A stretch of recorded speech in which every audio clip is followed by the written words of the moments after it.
Hi, my name is Roger Look. I'm the director of the Southern Sea Guanxingong Dragon and Lion Dance Association, as well as the director of operations for the U.S. Dragon and Lion Dance Sports Association. So the Chinese lion dance is an ancient tradition that dates back hundreds, if not thousands of years back in China.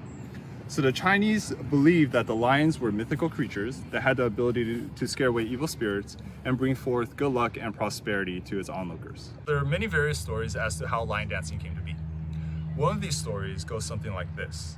There was a village back during ancient times, and this village would get terrorized every year by this evil demon-like creature. So one day the villagers decided to retaliate by creating something even scarier than the creature to chase it away. Now there were no lions back then in China and no ways of getting a picture of a lion. So what they did was they cut and paste together different mythical animals within the Chinese mythology, and they created this animal that they thought would look similar to that of a lion. The villagers would parade through the village with this costume on, and accompanying it was oftentimes drums, cymbals, gongs. They would also light firecrackers to add more noise to the performance. Now they did this because they thought that this creature was very scared of loud noises. Furthermore, the belief was that this creature was scared of the sight of blood. So that's why a lot of times during Lunar New Year, especially in the Chinese culture, wearing red is considered lucky. Now I mentioned earlier that the lion head was comprised of different mythical animals within the Chinese culture. These animals are the dragon, phoenix, Chinese unicorn, the tortoise and snake, as well as tiger. So the dragon within the lion head represented by the protruding forehead as well as its beard. The eyes are taken from the phoenix as well as the horn of the lion. Now the Chinese unicorn has the ears as well as the tail of the lion. Now the tortoise is represented here in the back of the head, and the snake is the long body of the lion. So within lion dancing, there's two different families of lion dancing. There's the northern style, which is also known as the Peking lion. Now this style is associated with the Chinese opera, and their lion dancing is much more acrobatic. Now within their performance piece, the lions function as a family. So you'll see a mother lion, a father lion, as well as a few cubs. Now within the southern style of lion dancing, also known as Cantonese lion dancing, these lions are all males. And they're often associated with Kung Fu schools. So anyone who practices this form of lion dancing, a lot of their foundation comes from Chinese Kung Fu.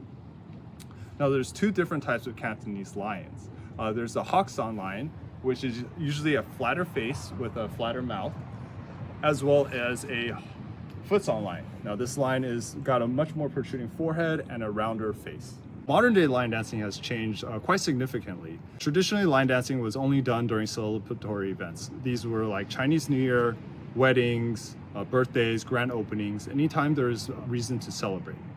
Nowadays, however, lion dancing has also become a standardized sport, where teams from all over the world get together and compete in competitions based on standardized judging rules. And these would be governed by different bodies based on your region. So within the US, we have the United States Dragon and Lion Dance Sports Association, which is comprised of 20 different teams, and it builds a network of support and brotherhood amongst these different teams. When watching a lion dance performance, oftentimes the performers are actually trying to tell a story. Each movement has a significant meaning, and none of it is just randomly done. Now, each story varies from one performance to another, but they all follow a general theme. That is, the lion has to overcome some sort of obstacle to get to its food, or often referred to as the chang. Picking the chang is a very important part of the performance. Oftentimes, the chang is represented by a head of lettuce or a leafy green. And the reason why is because in Chinese, the word chang is very similar sounding to the word prosperity.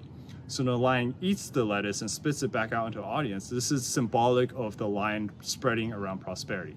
So during Chinese New Year, a lot of times you'll see the lion dancers go from one store to another, and the store owners will actually hang a head of lettuce for a lion to eat and spit back into the store.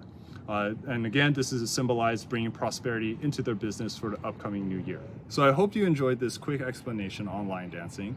Please stay tuned as we give you a demonstration of one of our lion dance performances.